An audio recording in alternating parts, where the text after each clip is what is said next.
जीवन, जिह्वा,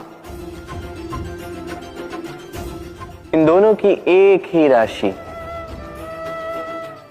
जिह्वा यानी आपकी वाणी, इस वाणी को नियंत्रण में रखिए,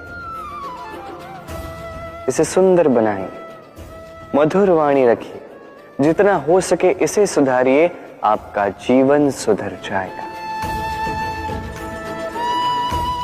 क्योंकि वाणी ये होती अत्यंत शक्तिशाली, ये एक ऐसा बंधन है जो सामने वाले व्यक्ति को आपके व्यक्तित्व के साथ बांध देता है।